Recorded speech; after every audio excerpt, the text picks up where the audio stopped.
नमस्ते फैमिलीज। जब भी आप पेरेंट्स मेरे पास छोड़ने आते हैं, अपने बच्चे को एडमिट कराने आते हैं, तो एक बड़ा स्वाभाविक सा सवाल होता है आप लोगों का कि जी आपका ट्रीटमेंट क्या है, आप लोगों का प्रोसीजर क्या फॉलो करते हो।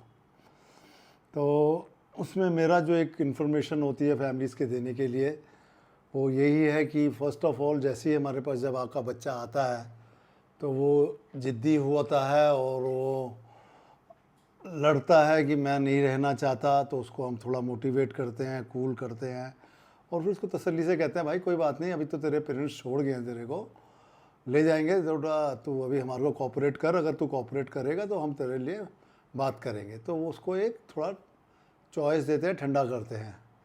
अब उसको हम फर्स्ट ऑफ ऑल डिटॉक्सिफिकेशन में शिफ्ट करते हैं, जहाँ साइकेट्रिस्ट की मर्ज़ी से उसके प्रेस्क्रिप्शन से उसको मेडिसिन्स दी जाती है अकॉर्डिंग टू द डोज जो वो नशा कर रहा था। अब उसमें हमारा एक केयरिंग एचओडी होता है, उसमें से उसकी देखभाल करता है और उसकी देखभाल करते करते उसके जो डाइट, उसका खाना, क्योंकि उसको भूख नहीं लगती है, कभी उसको लिक्विड्स देने की ज़रूरत होती है, अल्कोहलिक है या ड्रग एडिक्ट है।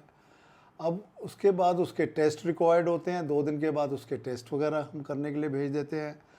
उसका KFT, LFT अल्कोहलिक है तो और रूटीन टेस्ट जो भी bilirubin, blood culture, X ray, hepatitis injectable बंदा है तो उसके वो सब होते हैं। इसको हम कहते हैं डिटॉक्सिफिकेशन, डॉक्टर की देखरेख में 15 दिन तक होता है। अब ये तो हो गया वो नशा मुक्त 15 दिन के अंदर।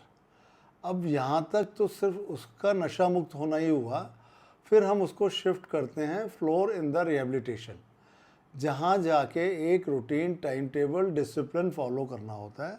जब वो फिज़िकली बेटर हो जाता है, 15 से 25 दिन भी हो जाते हैं कभी कभी। उस रूटीन टाइम टेबल में उसको सुबह लाइक वेकअप टाइम गर्मियों के हिसाब से 6:30 7 o'clock टाइम जगह होती है उनकी। उठते ही उनको अपना ब्रश, फ्रेशअप होंगे, टी बैटी मिलेगी उनको।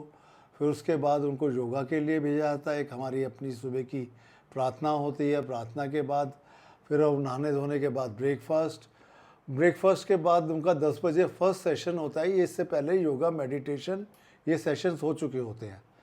अब वो एक हमारा एक मॉर्निंग मीटिंग सेशन होता है, जहाँ एक सेल्फ अवेयरनेस का सेशन होता है, जिसमें उनको अपने बारे में जानने का मौका मिलता है। अपनी सेल्फ रिपोर्ट देते हैं, अपने बारे में बताते हैं ग्रुप के अंदर। वो ये क्योंकि बेसिकली ट्रीटमेंट ग्रुप थेरेपी का है, तो उस 50 लोगों के ट्रीटमेंट के अंदर 40 लोग जो रिहेबिलिटेशन में शिफ्ट हो जाते हैं, तो उस ग्रुप थेरेपी में वो अपने बारे में बताते हैं।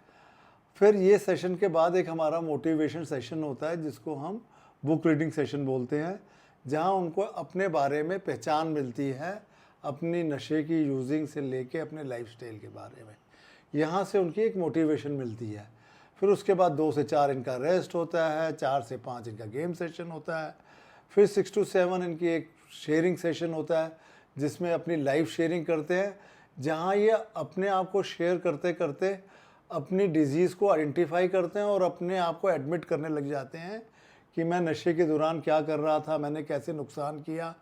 तो बेसिकली उनकी एक सेल्फ एक्सेप्टेंस आनी शुरू होती है, जिसको हम कहते हैं अपने आप से रिलेट करना शुरू करते हैं, जिसके साथ वो अपने सेल्फ के साथ रिलेट करना जानना शुरू होते हैं। अब आके बीच में एक सेशन थोड़ा मैं भूल गया हूँ, बीच में वो कभी कभी ऑन एंड ऑफ ऑल्टरनेटिव्स होता है। वर्क पेपर हमारा एक सेशन होता है, जिसमें मोटिवेटिंग क्वेश्चंस होते हैं, अराउंड 400 क्वेश्चंस के करीब होते हैं, जिसको हफ्ते में 2 बार ये करते हैं, जिसमें लाइक नोइंग दाई सेल्फ, अपने जानने को मौका मिलता है। जैसे उसमें एक क्वेश्चन होता है कि आपने पीने की वजह से अपनी ज़िंदगी को खतरे में कैसे डाला। जब वो अपनी ज़िंदगी को खतरे में डालने की बात कर रहा है, तो वो अपने आप को आइडेंटिफाई कर रहा है। दूसरों की ज़िंदगी को कैसे खतरे में डाला, आपको कब लगा कि आप शराबी बन चुके हैं। बेसिकली ये लिखते लिखते वो अपने आप के साथ कनेक्ट होना शुरू हो जाता है, जिसको हम कहते हैं रिलेशनशिप विद माई सेल्फ। जब उसका अपने सेल्फ के साथ ये लिखते लिखते 400 सवालों में अपने आप के साथ रिलेट करने लगता है, जहाँ से उसकी सेल्फ अवेयरनेस होती है। ये बहुत इंपॉर्टेंट सेशन होता है, मैं बहुत मोटिवेट करता हूँ कि इसको सिंसियरली करना। फिर एक हमारा रिफ्लेक्शन सेशन होता है, जिसमें ये अपनी फीलिंग्स के बारे में रात को सोते हुए आराम से बैठ के लिखते हैं कि सुबह उनका भागने का दिल कर रहा था और शाम को आके कह रहा है नहीं यार, आज तो वाकई बड़ा अच्छा दिन रहा, मेरे को आज क्या क्या अपने बारे में माना।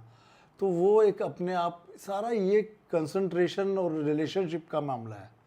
और फिर उसके बाद रात को सोते हुए लाइट्स ऑफ से पहले क्वाइट टाइम एंड मेडिटेशन, जिसमें ये अपने आप को कनेक्ट करके अपनी पर्सनल इन्वेंट्री लेते हैं कि मैंने आज अपने ऊपर क्या गलतियाँ। तो मैं जो आपको इतने से स्पष्ट शब्दों में जानकारी देने के लिए एक इन्फॉर्मेशन के तौर पे कि ये ट्रीटमेंट सेल्फ अवेयरनेस अपने बारे में जानने का है। जब उसको अपनी स्पिरिचुअल अवेकनिंग हो जाती है, उसको सद्बुद्धि आ जाती है, तो यही रिहेबिलिटेशन का पार्ट है, जिसको आप अंग्रेज़ी में कहते हो पर्सनैलिटी डेवलपमेंट। हम इसे कहते हैं स्पिरिचुअली बैंकरप्सी से स्पिरिचुअली अवेकनिंग हो गई, उसका पर्सनैलिटी अपने आप डेवलप हो रहा है। मतलब कि ये एक प्रोफाउंड पर्सनैलिटी को चेंज करने का ट्रीटमेंट है।